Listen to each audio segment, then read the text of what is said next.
Business Now is brought to you by the Information Technology Association of America, business development, networking, and public policy leadership for today's IT industry, and Unisys, legacy systems modernization, border security, RFID. Whatever the challenge, Unisys unleashes the power of technology to help federal clients serve citizens and achieve missions with confidence. Learn more at unisys.com/federal. Unisys. Imagine it done. And in part by Sprint, together with Nextel. Stay connected, stay informed. And in cooperation with the Corporation for Public Broadcasting, PBS, and Maryland Public Television. Welcome to Business Now Capital Edition. I'm Gary Nurienberg with a report this week on how the technology partnership between the government and private industry has become the backbone of our strong regional economy and resulted in some new innovative technologies. Uncle Sam is by far the world's largest investor in technology, several 100,000 small business loans, several million in small business innovation research loans, and $500 million investments in small business satellite development. Greater than Wall Street and all venture capital combined. An example of government technology investment we can easily recognize is the Internet. It was developed by DARPA and then declassified and made available to commercial interests in 1985. Seems hard to imagine a technology having a greater impact in such a short time.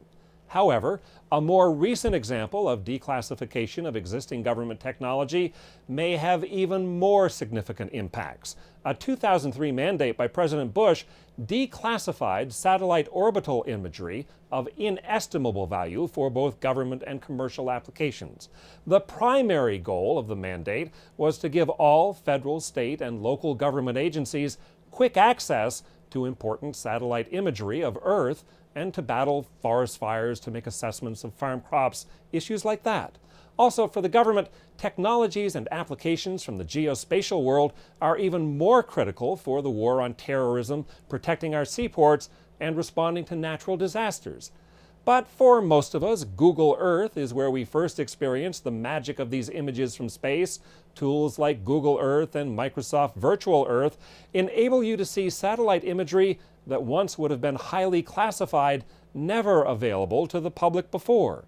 Phil Bond, President and CEO of the Information Technology Association of America, met with Homeland Security Committee Chairman Bennie Thompson to discuss the chairman's vision for the use of information technology to enable the DHS to better protect our homeland and increase the efficiencies of the department's large enterprise.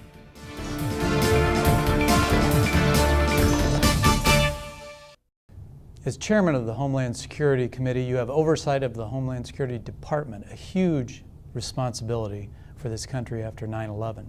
What are some of the ways that you see technology aiding in that vital mission? Well, I think as we discuss immigration here in Congress, border security comes to mind, how our borders are to be kept safe. Clearly, technology will be a key player in that. To the extent that we know who's coming into the United States and who's leaving the United States, technology has significant situations for that. To the extent that people who are here, who are doing things that might not be in the interests of this country, we should have the ability to identify who they are and to some degree intercept them. So technology is important.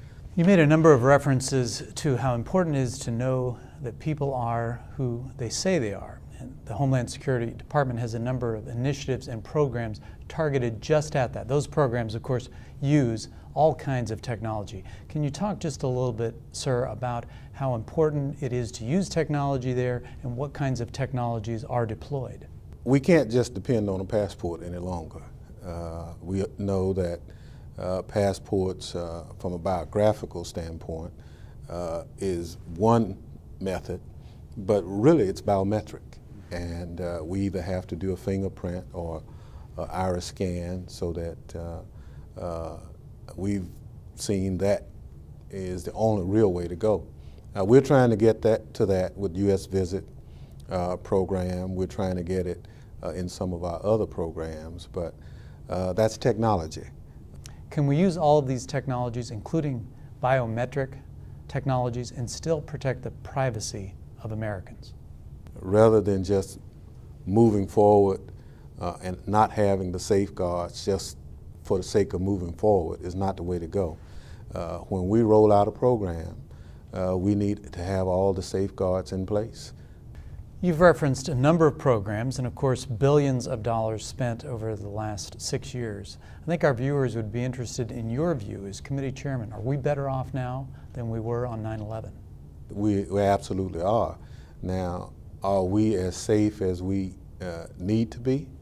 It's a work in progress. We've been blessed not to have another incident like 9/11 happen, but we can't sit back on our laurels without the help of the tech community to fix it. Much of the debate over border security, of course, has focused on building of a fence. Not as many people have heard about the building of a virtual fence that would cover both those maritime borders and the land borders. Can you talk just a little bit about the progress that has been made to date on a virtual fence? Well, as you know, we have SBI Net, which is on the street. Boeing is the primary contractor, and actually we were scheduled to be online with Project 28 in Arizona now as the first step of that virtual fence. Before we roll it out, let's make sure it's correct. Let's make sure to the extent possible that if there are any bugs in the system, we work them out. So we look forward to it.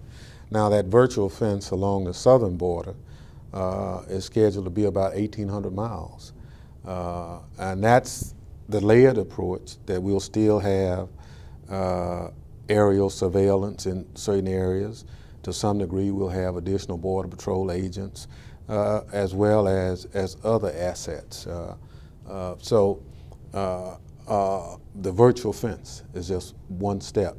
And just like any new idea, we're already hearing from people who live in the area that, you know, that virtual fence might be a little more of an invasion of individuals' privacy, but I think if the protocols are in place, we will not violate the privacy of those people who live within that area covered by the virtual fence. The virtual fence, of course, would use many technologies, make that information usable to the border guards and others. That touches on a really big issue, interoperability of the different technologies. How are we coming in terms of real progress on making all these technologies interoperable for first responders? Big challenge, big challenge. You know, the public rightfully assumes that first responders and everyone who's coming to help coming and talking to each other in the process. You and I and many people listening to this program know that that's not the case. And so we're having a real challenge in this country, bringing the capacity for those individuals who are offering help to be able to communicate in real time. Some of it's spectrum allocation, some of it's equipment and technology, but we have to interface it so it works. We now have on the drawing board technologies that would allow those things to happen, but we have to come up with a plan. But you know, in the end, when the bad guys come, they're not asking, are you a city government or county government? Are you a liberal or conservative, a Democrat or Republican? Basically, if you're an American, they just want to hurt you. So I think it's in our best interest that we work those communication gaps out so that that system is seamless. So I shudder to think the real dollar value of what it will cost, but I do know what it will cost if we don't do it. And I think because the risks are so great, Congress is committed to putting the financial investment there. In addition to oversight of the Homeland Security Department, of course, one role of the committee that you chair is to oversee the efforts of state and localities. And we have seen stories that they still have money that is unspent, money in the pipeline. Can you comment on that? We're the new kid on the block. To some degree, I'm encouraged that people are just not spending money just because they have it there, but we require plans before expenditures are made. Those expenditures have to be made towards some goal. You should not buy equipment just for the sake of buying it, but it has to fit in that overall plan. And some communities are ahead of others. I'm really excited about the capital region here because they have one of the better systems in place. Our evaluation in terms of interoperability, in terms of training, in terms of understanding how the public needs to be informed, all those things are in place in the capital region. Before 9/11, we did not have it. And we're investing in those units of government to get better.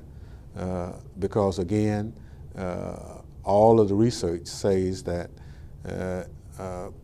we have to target our monies where the greatest risks happen to be. And there's no argument that New York, Washington, D.C., Chicago, Los Angeles are ideal targets. As chairman of the Homeland Security Committee here in the House, of course, many companies want to show you the technology. The department wants to show you the technology they're deploying, which puts you in a phenomenal position to see some of the most cutting-edge technology available in the world. Does it leave you optimistic about securing America?